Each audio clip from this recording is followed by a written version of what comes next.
اعوذ باللہ من الشیطان الرجیم بسم اللہ الرحمن الرحیم لا يحب اللہ الجہر بالسوء من القول الا من ظلم۔ سامعین کرام، میں سید اقبال مہدی نقوی اپنے چینل ظہور امام مہدی علیہ السلام قریب تر ہے کے توسط سے آپ کے سامنے ایک مرتبہ پھر حاضر ہیں۔ سامعین کرام، جیسا کہ آج آپ جانتے ہیں آج کل کے حالات جس طرح چل رہے ہیں اور اتنے زیادہ تبدیلیاں دنیا میں رونما ہو چکی ہیں کہ وہ سب آپ کے سامنے ہے۔ آج آپ کے سامنے جو یہ سورہ نساء کی آیت نمبر 148 تلاوت کی ہے، اس کا ایک خاص مقصد ہے۔ کا مقصد یہ ہے کہ کم سے کم ہم اس آخری زمانے میں جو کہ جنگوں کا سال ہے، اس میں کم سے کم ہم اس آیہ مبارکہ کے اوپر ہی عمل کر لیں، اس لیے کہ کم سے کم ایمان کا درجہ بھی یہی ہمیں بتاتا ہے کہ آج کل کے دور میں جتنا ہم زیادہ معاشرے میں دھنسے ہوئے ہیں، ہم اپنے ایمان کے مطابق، ہمارے کمزور ایمان جتنے زیادہ ہم سب کے ہوئے ہیں، اس کے مطابق اگر ہم صرف اس آیہ مبارکہ پر ہی عمل کر لیں تو یہ ایک غنیمت ہوگی۔ پروردگار عالم سورہ نساء کی آیت نمبر 148 میں ارشاد فرما رہا ہے، لا یحب اللہ الجہر بالسوء من القول الا من ظلم، کہ خدا پسند نہیں کرتا کہ کوئی شخص بری بات کہے مگر یہ کہ جو ظلم و ستم سے مجبور ہو، اور خدا سننے والا اور جاننے والا ہے۔ اب اس آیہ مبارکہ میں پروردگار یہ کہہ رہا ہے کہ اللہ پسند نہیں کرتا کہ کوئی بھی شخص کوئی بری بات کہے مگر یہ کہ جو ظلم و ستم سے مجبور ہو۔ تو یہ آیہ مبارکہ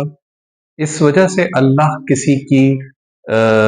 برائی، کسی کی بری بات پسند نہیں کرتا، اس لیے کہ اللہ خود ستار العیوب ہے اور وہ پسند نہیں کرتا کہ کسی کی برائی کی جائے۔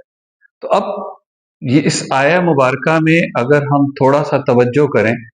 کہ سوء سے مراد ہر طرح کی برائی اور قباحت، یعنی ہر طرح کی برائی اس لفظ سوء میں آ جاتی ہے۔ اور جبرن من القول، جہر من القول سے مراد ہر قسم کا لفظی اظہار،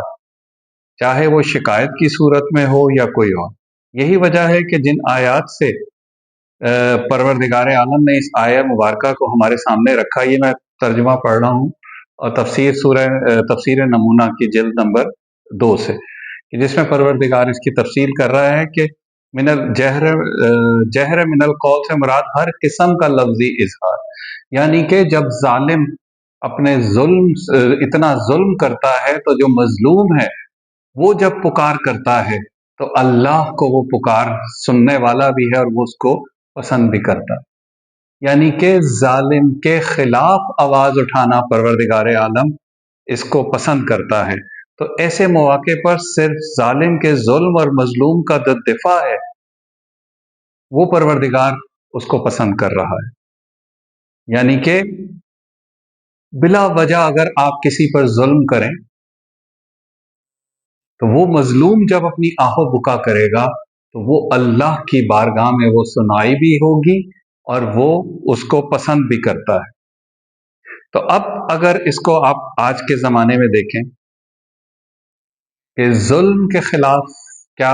حالات ہیں، ساری دنیا میں اس وقت مظالم آپ کے سامنے ہیں۔ دنیا کا جو اس وقت تبدیلی، جو تیسری عالمی جنگ کا جو زمانہ شروع ہوا ہے، وہ ظلم سے ہی بھرا ہوا ہے اور ظالم کے لیے کوئی درگزر نہیں۔ اللہ نے ہمیں یہ کہا ہے کہ ظالم کے لیے کوئی درگزر نہیں۔ تو اب سوال سامنے آتا ہے، کیا ستم گر سے درگزر حقیقت ہے؟ حقیقت میں اس کے ظلم کی تائید نہیں، اور کیا یہ کام ایسے ظلم کے جاری رہنے چاہیے اور اس پر کوئی تشویش ہونی چاہیے یا نہیں؟ تو یہ لکھتے ہیں تفسیر نمونہ میں کہ جب انسان کے ذہن میں یہ چیز آ جائے کہ ظالم کو درگزر کر دو، وہی معاشرے کی تباہی، اور وہ ہمیں نظر آ رہی ہے۔ اس لیے کہ جب ظلم کے خلاف کم سے کم اگر آپ لفظی اظہار بھی نہیں کریں گے تو پھر دنیا کا یہی نظام ہوگا جو آج چل رہا ہے۔ اسی لیے امام حسین علیہ السلام نے اپنے آخری خطبے میں یہ ارشاد فرمایا تھا کہ ظالم جو ہے اس کے خلاف آواز اٹھاؤ، اور اگر تم اس کے خلاف آواز بھی نہیں اٹھاتے تو پھر تمہارا حشر، تمہارا حال وہ وہی ظالم والا ہوگا کہ جو ظلم کر رہا ہے۔ اس لیے کہ اگر آپ جانتے ہیں کہ ظلم ہو رہا ہے اور اس کے خلاف زبان سے بھی نہیں، لفظی طور پر بھی اس کے خلاف نہیں ہیں، تو اس کا مطلب ہے آپ نے ظلم کو ایکسپٹ کر لیا۔ امام حسین علیہ السلام نے یہ چیز اپنے آخری خطبے میں بتائی تھی، اور اسی چیز کو قرآن جگہ جگہ پر بتا رہا ہے کہ ظلم کا نظام، مولا کائنات نے فرمایا تھا ظلم کا نظام نہیں چل سکتا، ظلم کا نظام قطعاً نہیں چل سکتا۔ اور یہی درس ہمارے اجداد نے، ہمارے بزرگوں نے، علماء کرام نے دیا، قبلہ والد صاحب نے بھی اپنی کتابوں میں یہی چیز کا درس دیا کہ معاشرے میں جہاں ظلم ہو اس کے خلاف کھڑے ہو جاؤ، کم سے کم زبانی طور پر ضرور کھڑے ہو، ایک برائی کو برا کہو۔ تو اسی لیے جب تک ہم اپنے امام کے قریب نہیں ہوں گے، جب تک ہم جانیں گے ہی نہیں اپنے امام کو، تو وہ بھی ایک ظلم ہم کر رہے ہیں۔ اور وہ ظلم کس پر کر رہے ہیں؟ اپنے وقت کے امام پر کر رہے ہیں۔ اس لیے کہ ہمیں اپنے وقت کے امام کا جب تک معرفت نہیں ہوگی تو وہ جہالت ہوگی۔ تو امام کا بارے میں کم سے کم اتنا تو ہمیں معلوم ہو کہ امام کو امام منتظر اور امام قائم کیوں کہتے ہیں۔ قبلہ والد صاحب نے اپنی کتاب ظہور امام مہدی علیہ السلام قریب تر ہے میں ایک لکھا کتاب اکمال الدین سے حضرت امام تقی محمد تقی علیہ السلام کا ارشاد ہے کہ آپ نے فرمایا، جب آپ بتا رہے ہیں کہ میرے بعد کون کون آئے گا اور کون امام ہوگا اور اس کا ساتھ کس طرح دینا ہے،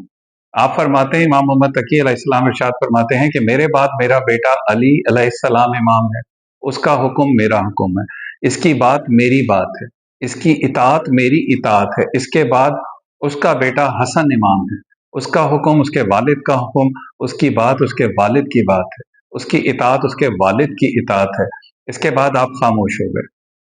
راوی کہتا ہے کہ میں نے کہا یبنا رسول اللہ، حسن کے بعد امام کون ہوں گے؟ یہاں پر حضرت امام تقی جواد نے بہت گریہ فرمایا اور بعد میں ارشاد فرمایا کہ امام حسن عسکری کے بعد امام ان کے بیٹے قائم منتظر ہے۔ راوی کہتا ہے، راوی نے عرض کیا یبنا رسول اللہ، ان کو قائم کیوں کہتے ہیں؟ فرمایا اس لیے کہ قائم کہتے ہیں کہ جب ان کا ذکر ختم ہو جائے گا، جب امام مہدی علیہ السلام کا ذکر ختم ہو جائے گا، آپ کی امامت کے بہت سے قائل اپنے عقیدے سے ہٹ جائیں گے، تو اس وقت آپ قائم ہوں گے، یعنی قیام کریں گے، دوبارہ آپ کا نام زندہ ہوگا۔ خاموشی کے بعد قیام کی وجہ سے آپ کو قائم کہا جاتا ہے۔ کتنا ظلم عظیم ہے کہ لوگ اپنے امام کے عقیدے سے ہی پھر جائیں گے۔ تو اگر آج دیکھا جائے، آج کیا ہمارا عقیدہ مہدویت اتنا اسٹرانگ ہے، حالانکہ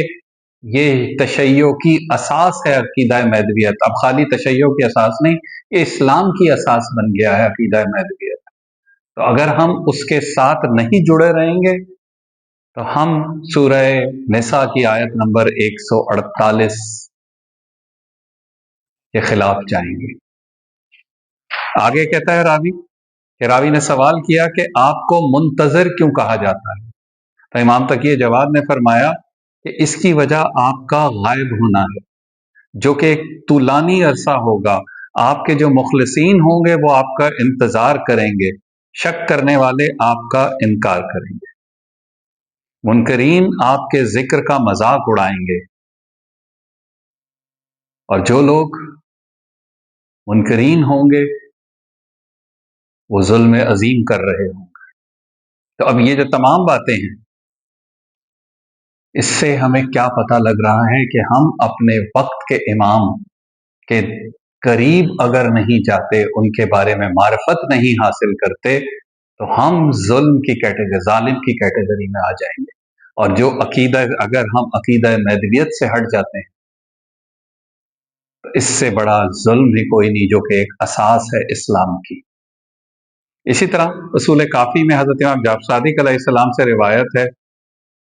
کہ اللہ کے نزدیک امام علیہ السلام کے لیے مال خرچ کرنے سے زیادہ محبوب چیز کوئی نہیں ہے، یعنی کہ اپنے مال سے ایک درہم امام کی خاطر جو خرچ کرے وہ ایک بہت بڑا اس کا مقام حاصل ہو۔ یہ کم سے کم معرفت کا ایک درجہ بتایا گیا کہ کچھ تو کرو اپنے وقت کے امام کے لیے، ان کے ماننے والوں کے لیے، کہ جو کہ مان کر اس وقت جنگ کر رہے ہیں، کہ وہ امام کی کچھ نہیں تو ان کی سلامتی کا ہی صدقہ دے دو، اس لیے کہ اللہ دعا بھی نہیں قبول کرتا اگر وقت کے امام کی معرفت نہ ہو۔